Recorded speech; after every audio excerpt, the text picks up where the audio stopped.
Flight 386 closing now at gate number 9. Cartão de embarque, o podcast de todos os destinos. For the aircraft to gate number 31 immediately. Bem-vindos ao Cartão de Embarque, o meu nome é Rita Santos. Obrigada por estarem comigo neste primeiro episódio de uma aventura que alia duas grandes paixões. O gosto pela rádio, neste caso transformado em gosto pelos podcasts, vamos ver se continua a ser alimentado, e também o gosto pelas viagens. Em cada episódio vamos falar sobre um novo destino, onde vou estar sempre à conversa com dois convidados. Um português que já lá esteve e que nos vai falar um pouco sobre a sua experiência, e um local. Essa conversa vai ser em inglês, mas tenho a certeza que vão ser dicas muito boas para quem quer descobrir vertentes menos conhecidas daquele país. Hoje, para falar connosco sobre Malta, vou estar à conversa com uma grande amiga minha, uma pessoa que conheci há cerca de 3 anos em Itália, na região de Turim, onde participei num seminário do Erasmus, e também uma das pessoas que me ajudou a entrar numa das maiores aventuras da minha vida. Passei um ano a fazer voluntariado na Geórgia, em parte também por causa desta pessoa. Chama-se Martise Formosa e vão conhecê-la daqui a pouco. Também para nos falar sobre a sua experiência em Malta, vamos estar hoje à conversa com uma pessoa que diz que começou a viajar bastante tarde, mas que quando começou, passados apenas 7 anos, já conhecia cerca de 35 países. Ele é autor de um blog de viagens onde nos dá a conhecer todos os destinos por onde já passou e também dicas muito interessantes, especialmente nesta fase marcada pela pandemia e onde, para quem gosta tanto de viajar como nós, não está a ser fácil. Ele é o Ricardo Ribeiro, autor do Cruzamundos. Vamos ficar à conversa com ele. Epá, eu sou um velho, pá. Um velho, pá, quando a gente fala em viagens e quando tu vês chamemos-lhe comunidade, a malta que escreve, a malta que se encontra, que se reúne, partilha este interesse por andar aí pelo mundo, geralmente é pessoal mais novo, sei lá, entre os 20 e os 30, diria em média. Eu sou um gajo que já passei os 50, portanto, com uma curiosidade acrescida, é que eu comecei a viajar com 40. Tinha ido aqui ao lado da Espanha, acho que a Santiago de Compostela, uma vez com umas miúdas, umas amigas, que me desafiaram e fomos de autocarro por aí acima. Fora isso, eu era um tipo... Gostava da minha área de conforto, do meu território. Também, Rita, é preciso ver que naquela altura, estamos a falar aqui há 15 anos atrás, as viagens não custavam o mesmo que custam hoje. Depois, de repente, a minha companheira, que sempre foi viajante, minha companheira disse: Ricardo, estou farto mesmo de viajar só com os meus amigos e família, não, tens que vir comigo e vou desafiar o pato metade da viagem e tu escolhes o destino. E foi assim. Em 2005 fomos a Praga e aquilo foi tal o impacto que eu, passado 2 anos, estava a viver em Praga. Ok, então a primeira viagem, assim, falamos desta era, foi a Praga, certo? Foi um amor à primeira vista, como estás a ver, como te disse, passado 2 anos, Portugal já era muito pequenino para mim. E depois repara, Rita, Praga está fisicamente no centro da Europa. Exatamente. A viajar tornou-se, assim, outra coisa, muito mais simples do que era aqui neste cantozinho ocidental do velho mundo. E isso funcionou depois também um bocadinho como pontapé de saída, como motivação para explorares mais ainda? Claro, porque a partir de Praga, aquilo era na base do fim de semana. Eu olhava para o mapa da Europa, olha bem, este fim de semana, Copenhaga. Esta semana seguinte, vou até Oslo ali 3 diazitos. Porque as acessibilidades eram muito fáceis. Há muitos voos de low cost a partir de lá. É tudo muito próximo. Eu compreendo muito o que dizes, porque, pronto, nós em Portugal estamos aqui todos à volta do Atlântico, temos Espanha apenas como fronteira terrestre. Eu vivi um ano na Geórgia e aquilo que sentia era precisamente isso, não é? Num país que fazia, neste caso, a fronteira com o Azerbaijão, com a Rússia, com a Arménia, com a Turquia, quer dizer, eu sentia uma infinidade de opções em que, como dizias, pensava, deixa-me olhar para o mapa, onde é que nós podemos ir no fim de semana? E basta arrancar, não é? É tudo muito mais fácil, parece que, mais que não seja a nível mental, há um desbloqueio para, bora. Sim, pronto, é verdade que aqui também tens Marrocos basicamente à porta de casa, mas olha, e foi assim neste contexto que fui a Malta a primeira vez, foi em 2006, portanto estava a viver em Praga. Embora para ser honesto, estava em Portugal na altura, arranquei daqui, havia uns voositos muito em conta, de Sevilha. E, portanto, foi um daqueles muitos casos que acontece na minha vida de viajante, é que não fui eu que escolhi o destino, foi a ocasião que o escolheu. Eu fui a Malta just because, estava ali, era barato, nunca lá tinha ido, vamos. E quando lá chegaste, qual é que foi a tua sensação? Epá, aquilo coincidiu um bocado com o que eu levava no meu imaginário. Eu imaginava o país como um cruzamento de culturas, um bocado como se diz de Istambul, mas de uma Exato. forma mais rural. Estando ali num eixo que liga o sul da Europa, especificamente a cultura do sul da Itália, Uhum. siciliana, Sardenha, com o norte da África, e depois com o universo britânico, com o país da Commonwealth que é, que, com a influência toda que os britânicos lá deixaram nos relativamente curtos anos que lá estiveram. E foi aquilo que encontrei. Portanto, fiquei fascinado, mas já esperava que isso viesse a acontecer. Bom, Malta parece ser mesmo um local onde se sente todo este cruzamento de culturas. Afinal, está ali em pleno mar Mediterrâneo, junto à Tunísia, à Grécia, também à Líbia e, claro, junto à Itália. E quando falei com a Martise Formosa, foi precisamente isso que ela referiu: é que o povo de Malta, os malteses, sentem uma afinidade muito grande, especialmente com o sul de Itália e com os sicilianos. One, the fact that we are both Mediterranean people, especially with South Italy, our Sicilians. Also, the fact that many Maltese people know Italian, like I know Italian. There is that feeling of I know the language, so it's easier even to communicate. Also, Malta has been colonized by many, many different people throughout the centuries. When we speak of the Knights of Malta were many different people, and some of them were also Italian. And what else? There's also a lot of other connections, I think. Also, we are closer geographically to Libya. I think people feel more closer to Italy. Also, we have a lot of Italian people that have businesses here that live in Malta. They are one of the biggest migrant populations in Malta. So I think yes, there are cultural and linguistic elements as well. Part of our language is the root is Semitic Arabic. Then there is Romantic, mostly Italian or even Sicilian Italian, and also some English. So the fact that there are some common words that we use every day that are the same or similar, I think helps to have that connection. Se há coisa que já percebemos é que Malta é mesmo uma autêntica fusão de culturas. Bem, o Ricardo já lá esteve por 2 vezes a explorar este arquipélago e não tem dúvidas quanto a isso. Qualquer português que vá até Malta vai se sentir em casa. Mandaram para ali uma série de ingredientes, a história mandou para ali uma série de ingredientes e resultou Malta que é única, é irrepetível. É um daqueles países do mundo em que tu sentes que não podes comparar com nada, é só Malta, estás a ver? Eu tive a oportunidade de ler as tuas crónicas, Sim. os textos sobre as tuas viagens a Malta, as duas, e de facto fiquei precisamente com essa sensação. Eu nunca estive em Malta, mas Ok. acho que a forma como tu escreves, não é? E as descrições que tu fazes nos teus textos dá a sensação precisamente disso. E outra, é que te sentias muito bem por lá. Sim, pá, há inevitavelmente uma afinidade cultural, porque nós próprios portugueses somos fruto de um cruzamento cultural que não é muito diferente. E não há dúvida, quer dizer, Rita, repara, eu não sei se contigo se passa o mesmo. Eu quando viajo, eu consigo imaginar uma espécie de pirâmide, uma hierarquia dos sítios onde eu me vou sentir mais na minha zona de conforto, baseado nas proximidades culturais. É óbvio que se eu estiver na China, por mais que goste da China, por mais que me fascine uma cultura tão diferente, eu nunca vou estar tão relaxado, nunca vou sentir que compreendo o mundo que me rodeia como se estivesse, sei lá, na Argélia, em Marrocos, não é? Claro. Porque eles são africanos, são muçulmanos, falam árabe, mas já há aqui alguma coisa que nos toca. E em Malta acontece isso, não é? Eles não estão assim culturalmente tão distantes. E que a nível de integração ou de acolhimento de turistas que cheguem, eles falam praticamente todos inglês, não é? Sim, são bilíngues. É uma curiosidade. É um bocado como, sei lá, como estás em Singapura. Toda a gente fala maltês, que é uma língua muito curiosa, porque, tanto quanto eu saiba, é a única língua derivada do árabe. E o maltês, eu creio, pode-me ter escapado uma coisa, que é a única língua com uma identidade própria, tecnicamente diferente, e que, contudo, é baseado no árabe. Além disso, é uma língua que se escreve com caracteres, com o alfabeto ocidental e não com o alfabeto árabe. É mais uma curiosidade, é mais uma unicidade de Malta, é a língua.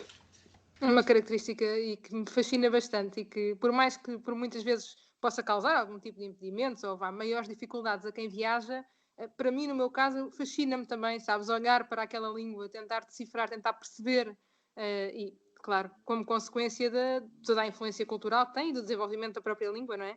Que é fruto disso. Claro. É curioso, já me disseste que ainda não estiveste lá, se calhar não tens esta percepção. Eles fazem uma coisa muito estranha, que é, na sua língua, que mesmo quando estão a falar, chamemos 100% maltês, eles têm muitas expressões inglesas, o que de certa forma é natural, nós também dizemos, sei lá, ok, cool, signs, não é? Só que eles têm aspectos da língua em que é 100% inglês. E a mais curiosa é a contagem dos números. Eles não contam em maltês. Eles contam em inglês? Exatamente. Qualquer número que eles digam é em inglês. Portanto, tu estás ali, estás a ouvir, o teu ouvido está a captar uma conversa numa mesa de café e soa-te árabe, não é? Com aqueles arranhados de garganta, e depois 22, estás a perceber?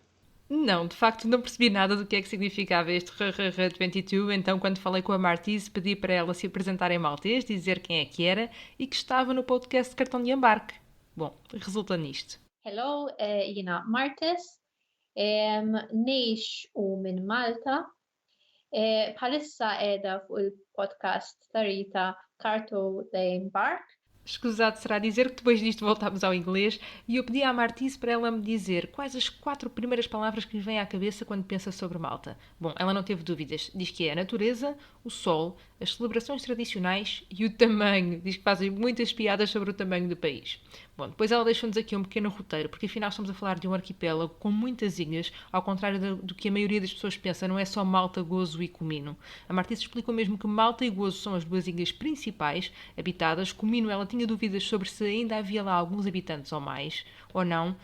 Diz que é essencialmente dirigido mais para turistas e que é muito quente. Vamos ver o que é que ela sugere. So, as I said, all places have something, and most of them you can see from outside, which is good because during COVID it's better to just see from outside.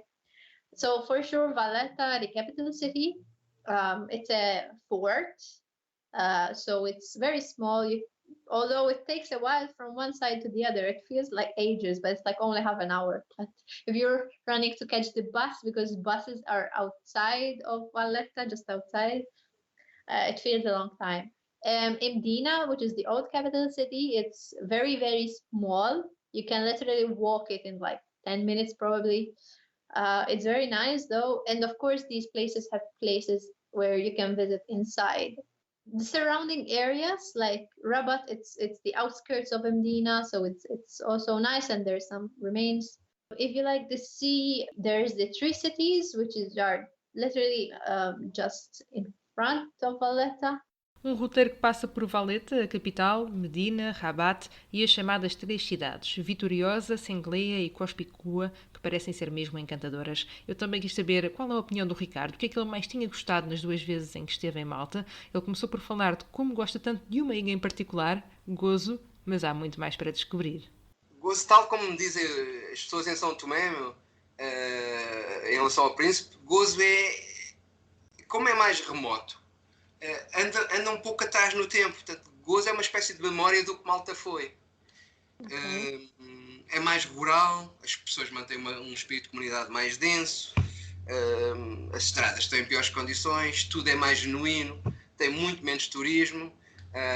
E isto são palavras para mim sempre mágicas, não é? Isto é o que eu quero. Exato. E o que eu encontrei, o que me atrai mais, as aldeias do interior.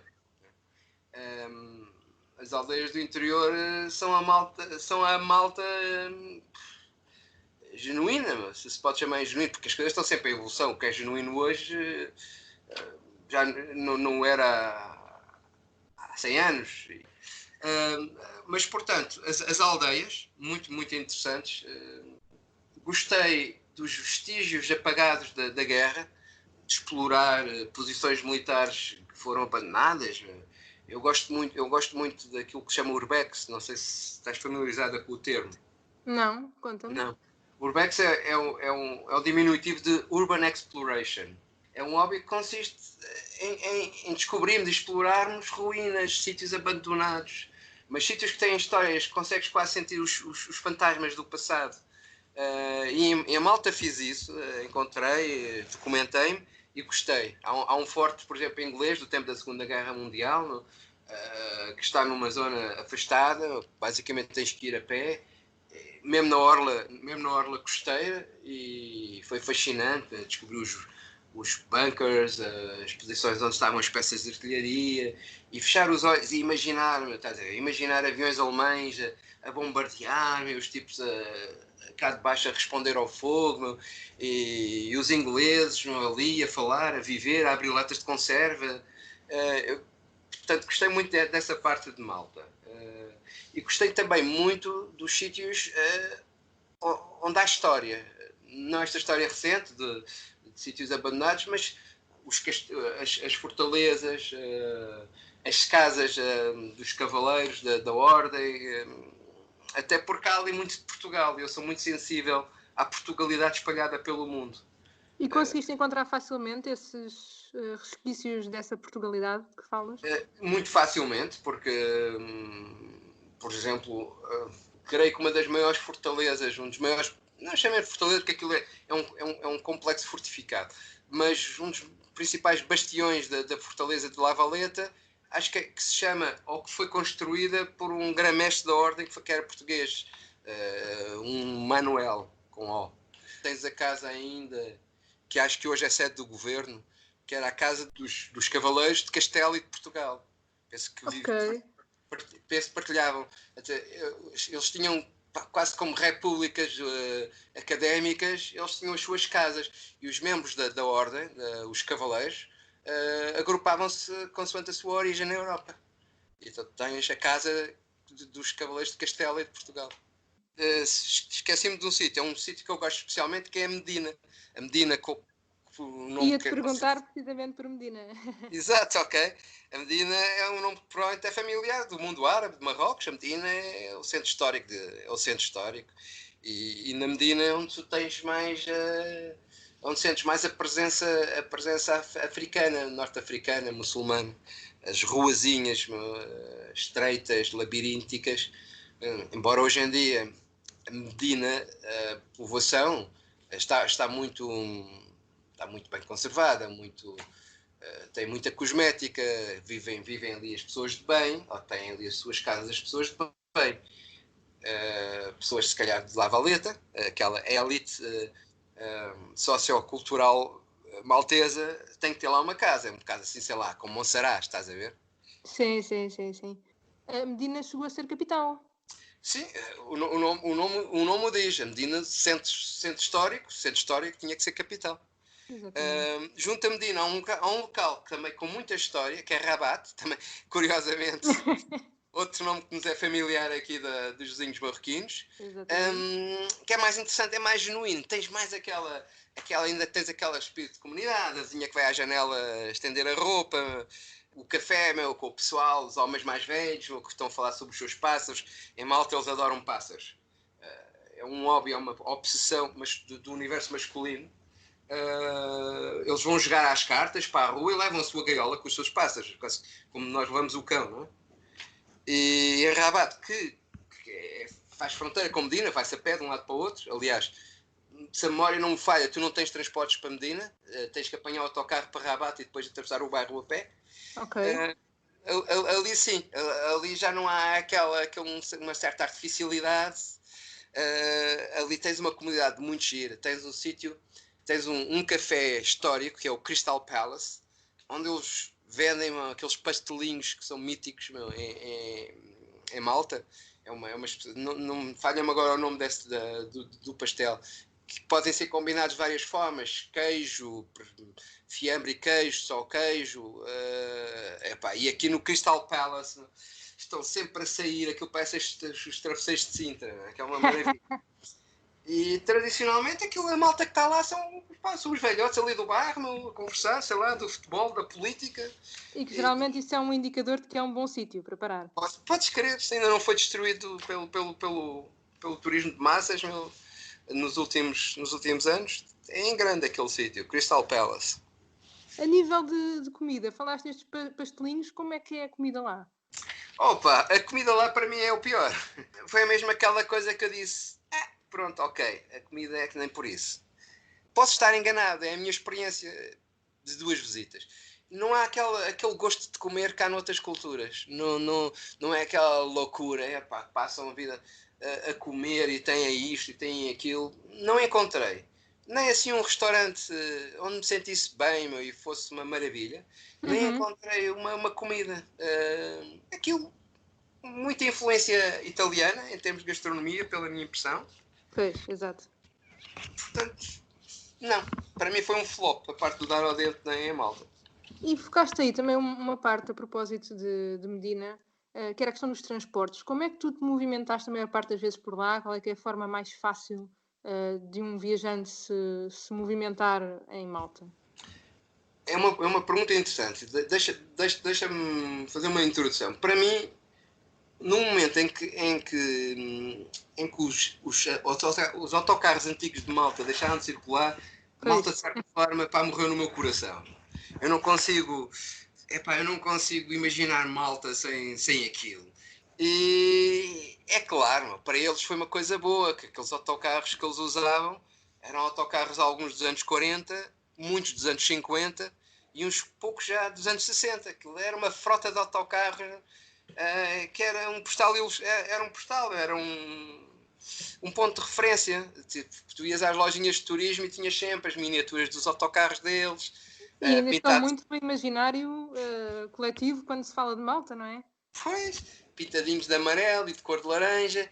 E foi nesses autocarros que eu descobri a ilha. E tem uma rede muito boa, com um pequeno problema. Toda a rede de transportes públicos em Malta é concêntrica. Tudo parte de Valeta e tudo volta a Valeta. Então, se queres ir de um sítio para o outro, tens que passar por Valeta.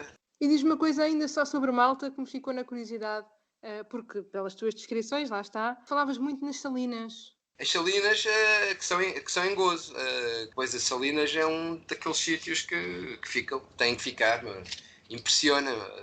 Parece assim, um mundo lunar com tanques de água, branco a perder de vista. Na altura, não sei se agora já mudou, os próprios caminhos já eram basicamente em sal, não havia asfalto. E então era um sítio muito fotogénico, muito chamativo, muito visual, que te fica na memória. Se alguém for a Malta e for a Gozo, tem que ir às Salinas. Falámos muito pouco aqui sobre Valeta, acredito que não esteja assim no teu top de Malta. Não, Valeta está bem, porque apesar da presença do turismo ser evidente, do ponto de vista arquitetónico é intocável, não sofreu. Valeta é quase uma cidade de museu. É ali um mostruário daquela fusão de culturas que tínhamos falado, do mundo mediterrâneo, talvez não tanto do mundo muçulmano, porque esse encontra-se em Medina Rabat, mas ali uma fase de transição e depois as influências são incontornáveis. Por mais dedo que os ingleses tenham ali tido, não é a mesma coisa que estás em Londres, é o fruto do ambiente, a construção em pedra amarela, sempre em pedra amarela, que é uma constante em Malta, aquela tonalidade, porque era o material de construção que eles iam usar. Depois tens sinais da guerra, como aquela zona que foi bombardeada e que ficou em aberto. Acho que agora tem um projeto para renovar. Vai perder um bocado essa magia de tu chegares num sítio e pensares, aqui havia um bairro, deixou de haver, porque as bombas acabaram com ele. Acho que há quase como se os fantasmas do passado te sussurrassem um ouvido. Isso vai desaparecer de Valeta. Mas não, gostei, gosto de Valeta.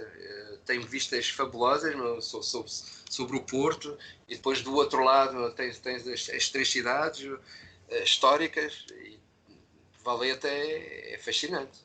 Um país pequeno e com tanto por explorar, e a Martins ainda nos dá mais 2 dicas. Marsarloc, uma aldeia no sudeste de Malta, com um mercado onde se pode encontrar um pouco de tudo, e se pesquisarem na internet umas fotografias com uns barcos fantásticos. E também nos fala sobre as falésias de Dingley, que parece que têm umas vistas mesmo muito bonitas sobre o mar, e onde se podem explorar vários templos megalíticos.